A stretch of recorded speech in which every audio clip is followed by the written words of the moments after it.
കേരളത്തിലെ ഇന്നിറങ്ങിയ എല്ലാ പത്രങ്ങൾക്ക് പുറകിലും ഈ ചിത്രമുണ്ട്.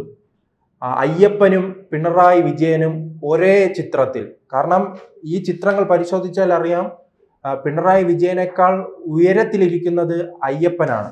അങ്ങനെ പിണറായിയും ഒരു അയ്യപ്പ ഭക്തനായി മാറിയിരിക്കുകയാണ്. വരുന്ന തെരഞ്ഞെടുപ്പ്, എന്തായാലും തെരഞ്ഞെടുപ്പ് കാലം പിണറായി ഇനി വ്രതത്തിലായിരിക്കും. മാലയിട്ട് ശബരിമലയിലേക്ക് അദ്ദേഹം എത്തിയിട്ടുണ്ടല്ലോ, അയ്യപ്പ സംഘവുമായി ബന്ധപ്പെട്ട് അദ്ദേഹം എത്തിയിട്ടുണ്ട്. എന്തായാലും ഭക്തജനങ്ങളെ സംബന്ധിച്ചിടത്തോളം ഈ ചിത്രം അത്ഭുതപ്പെടുത്തുന്നതായിരിക്കും. പിണറായിക്ക് മുകളിലാണ് അയ്യപ്പനെ എന്തായാലും ദേശാഭിമാനി ഉൾപ്പെടെയുള്ള പത്രങ്ങൾ പ്രതിഷ്ഠിച്ചിരിക്കുന്നത്. അതോടൊപ്പം തന്നെ നാം ഇതിന്റെ രാഷ്ട്രീയത്തിലേക്ക് വരികയാണെങ്കിൽ നമുക്കറിയാമല്ലോ, പിണറായി വിജയനും അദ്ദേഹത്തിന്റെ പരിവാരങ്ങളും വർഷങ്ങളായി തന്നെ ഈ ഹൈന്ദവർക്കും അതോടൊപ്പം തന്നെ ഹിന്ദുക്കൾക്കും എതിരായിരുന്നു. പിന്നീട് നാം കണ്ടതായിരുന്നല്ലോ ശബരിമലയുമായി ബന്ധപ്പെട്ട പ്രശ്നങ്ങൾ. ശബരിമലയിൽ ഒരു ആചാരമുണ്ട്, അതിനെതിരായി ആദ്യം VS സർക്കാർ രംഗത്ത് വന്നു, കോടതിയിൽ രംഗത്ത് വന്നു. പിന്നീട് അത് പിണറായി സർക്കാർ മാറുകയും കോടതിയുടെ ഭാഗത്തുനിന്ന് ഒരു വിധി ഉണ്ടായപ്പോൾ അദ്ദേഹത്തിന് തിടുക്കപ്പെട്ട് ഒരു വൈകുണ്ഠസ്വാമിയോ ഒരു ശ്രീനാരായണ ഗുരുവോ അയ്യങ്കാളിയോ അതോ ഡോക്ടർ പൽപ്പുവോ ആയി മാറാൻ ചരിത്രത്തിലും PSCയിലുമെല്ലാം അദ്ദേഹത്തിന്റെ പേര് വരാനായി പിണറായി വിജയൻ ഇറങ്ങിത്തിരിക്കുന്നത് നാം കണ്ടിരുന്നു. പിന്നീട് എന്ത് സംഭവിച്ചു? അദ്ദേഹത്തിന് കനക ദുർഗയും അതോടൊപ്പം തന്നെ ബിന്ദു അമ്മിണിയും രഹന ഫാത്തിമയും അടക്കമുള്ള നവോത്ഥാന നായികമാരെ ശബരിമലയിൽ കയറ്റിയാൽ മാത്രമേ പിണറായിക്ക് വിശ്രമമുള്ളൂ, അദ്ദേഹത്തിന് നവോത്ഥാന പദവി ലഭിക്കുകയുള്ളൂ എന്ന ആരോ ഉപദേശം കൊടുത്ത പശ്ചാത്തലത്തിലായിരുന്നു അദ്ദേഹത്തിന്റെ നീക്കങ്ങൾ. അങ്ങനെ ഒരു നിലപാടില്ലാത്ത പാർട്ടിയായി CPM മാറിയിട്ടുണ്ട്. എല്ലാ കാലത്തും പറയും ഞങ്ങൾ നിലപാടുള്ള പാർട്ടിയാണ് CPM എന്ന് പറയുകയും അതോടൊപ്പം തന്നെ ഈ പിണറായി വിജയൻ തന്നെ പലതവണ പറയാറുണ്ടല്ലോ, ഞങ്ങളുടെ പാർട്ടിയെ കുറിച്ച് ഒരു ചുക്കും അറിയില്ല, ഞങ്ങളുടെ പാർട്ടി വ്യത്യസ്തമായ ഒരു പാർട്ടിയാണ്. ഇപ്പോൾ ആ വ്യത്യസ്തത ഇപ്പോൾ എന്തായാലും ജനങ്ങൾ മനസ്സിലാക്കിയിട്ടുണ്ട്. കാരണം നിലപാടില്ല. കമ്പ്യൂട്ടറിനെതിരെ അവർ സമരം ചെയ്യും. പിറ്റേ ദിവസം രാവിലെ കമ്പ്യൂട്ടർ ഓണാക്കാൻ വരുന്നത് ഈ സഖാവായിരിക്കും. അതോടൊപ്പം തന്നെ കാർഷിക മേഖലയുമായി ട്രാക്ടറിനെതിരെ സമരം ചെയ്യും. ആദ്യം കീ കൊടുക്കുന്നത് സഖാവായിരിക്കും. വിമാനത്താവളത്തിനെതിരെ സമരം ചെയ്യും. ആദ്യം വിമാനത്തിൽ കയറുന്നത് സഖാവായിരിക്കും. അതുപോലെയായിരുന്നു ശബരിമലയ്ക്കെതിരെ ആദ്യം സമരം ചെയ്യുക. ഇപ്പോൾ പിണറായിയും അയ്യപ്പനും ഒരുമിച്ചിരിക്കുകയാണ്. നരേന്ദ്രമോദി പോലും ഇത്തരത്തിലുള്ള ചിത്രങ്ങളുമായി ഞാൻ കണ്ടിട്ടില്ല. കേരളത്തിൽ ആരെങ്കിലും കണ്ടിട്ടുണ്ടോ എന്നുള്ളത് സംശയമാണ്. എന്തായാലും ഈ തിരഞ്ഞെടുപ്പ് കാലത്തിലെ ഗിമ്മിക്കുകൾ എന്താണ് ഇനി ജനങ്ങൾ കരുതി വച്ചിരിക്കുന്നത് ഉള്ളത് വരും തിരഞ്ഞെടുപ്പിലെ അറിയാൻ കഴിയുകയുള്ളൂ. ഇത് കൃത്യമാണല്ലോ, ജനങ്ങൾ നൽകുന്ന തിരിച്ചടിയല്ലേ. കഴിഞ്ഞ ലോക്സഭാ തിരഞ്ഞെടുപ്പ് കാലത്ത് വലിയ രീതിയിൽ ഹമാസിന് വേണ്ടിയായിരുന്നു ഇദ്ദേഹത്തിന്റെ പ്രണയം.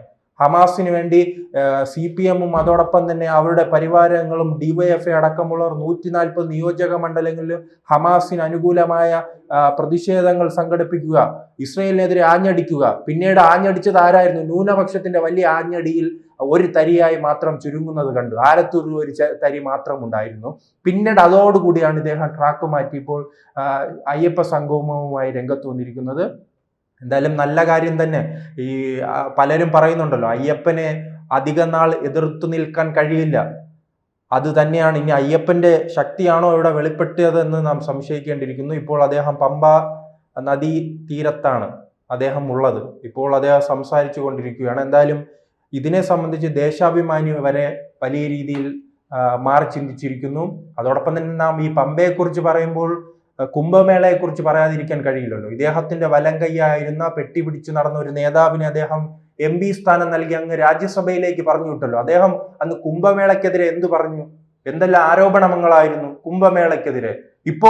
ഇപ്പോൾ സഖാക്കൾ പറഞ്ഞു, നിങ്ങൾ ശ്രദ്ധിച്ചാൽ മനസ്സിലാകും, എല്ലാ ചർച്ചയിലും സഖാക്കൾ പറയുന്ന ഒരു ഡയലോഗാണ്.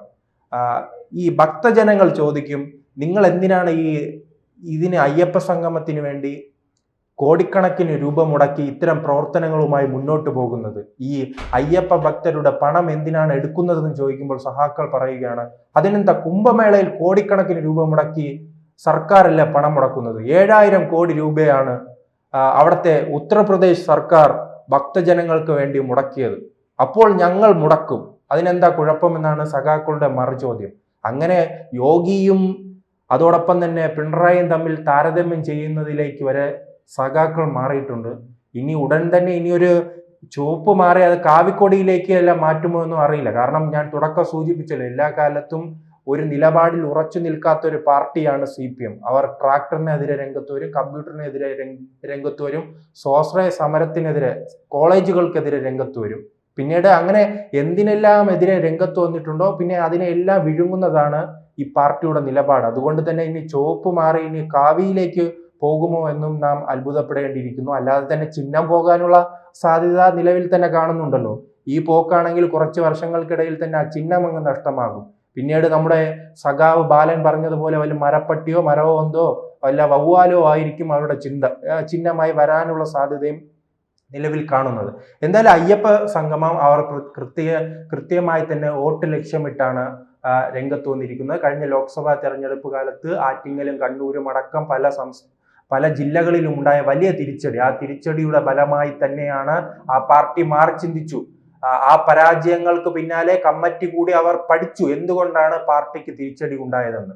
ആ സമയത്താണ് പഠനത്തിലൂടെ വിലയിരുത്തിയത് വലിയ രീതിയിൽ ഹൈന്ദവ വിഭാഗം തങ്ങളുടെ വോട്ട് ബാങ്കായിരുന്ന ആ വിഭാഗം തങ്ങളിൽ നിന്ന് വിട്ടുപോവുകയും ആ പശ്ചാത്തലത്തിലാണ് അയ്യപ്പ സംഘവും അതോടൊപ്പം തന്നെ ഹൈന്ദവ സ്നേഹവുമായി രംഗത്ത് വരുന്നത്. ഇനി ഹൈന്ദവ സ്നേഹവുമായി അങ്ങനെ മുന്നോട്ട് വരുന്നതിൽ പ്രശ്നമില്ല. പക്ഷേ പലരും സൂചിപ്പിക്കുന്നത് പോലെ തന്നെ അന്ന് ശബരിമല പ്രക്ഷോഭകാലത്ത് എന്തെല്ലാമായിരുന്നു അയ്യപ്പന്റെ കന്യാകാത്വം അളക്കുക, അതോടൊപ്പം തന്നെ ഈ അയ്യപ്പനെ വിവാഹം കഴിച്ചു വിടുക. ഈ പിണറായിയുടെ തന്നെ പല പ്രസ്താവനകളും കേട്ട് കൈയടിച്ച സഖാക്കളുണ്ടല്ലോ. അവർ ഈ അവിടുത്തെ പൂജാരിമാരെ ഉൾപ്പെടെ അപമാനിക്കുന്ന രീതിയിൽ പിണറായി വിജയന്റെ പ്രസ്താവനകൾ തന്നെ ഉണ്ടല്ലോ.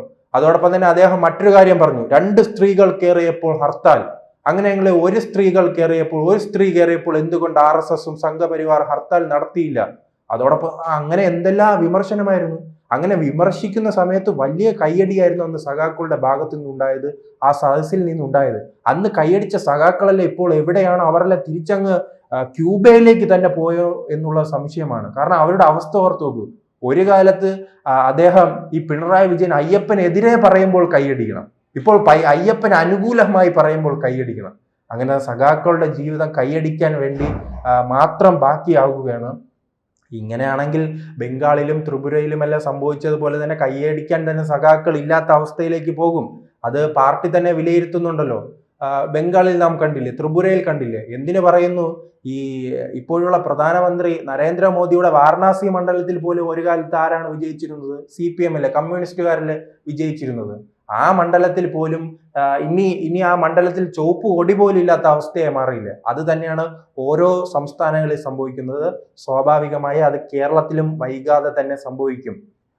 അതിൻ്റെ ഒരു തുടർച്ചയായിരുന്നു, അതിൻ്റെ ഒരു പരീക്ഷണമായിരുന്നു ജനങ്ങൾ നടപ്പിലാക്കിയത്. 2024 തെരഞ്ഞെടുപ്പിൽ ആ പരീക്ഷണം നടപ്പിലാക്കി. അത് വലിയ തോതിൽ നടപ്പിലാക്കാനുള്ള സാധ്യതയാണ് എന്തായാലും കാണുന്നത്. ന്യൂനപക്ഷങ്ങളുടെ വോട്ട് സ്വാഭാവികമായി തന്നെ ഇനി പിണറായി വിജയന് കിട്ടാനുള്ള സാധ്യതയില്ല. ഇനി ശബരിമലയെയും അയ്യപ്പനെയും കൊണ്ട് കുറച്ച് വോട്ടുകൾ നേടാൻ കഴിയുമോ എന്നാണ് പിണറായി ഇപ്പോൾ ശ്രമിക്കുന്നത്. കൂടുതൽ വാർത്തകളും വിശേഷങ്ങളും നിങ്ങളിലേക്ക് എത്താൻ ABC മലയാളം സബ്സ്ക്രൈബ് ചെയ്യുക, ബെൽ ബട്ടണും അമർത്തുക.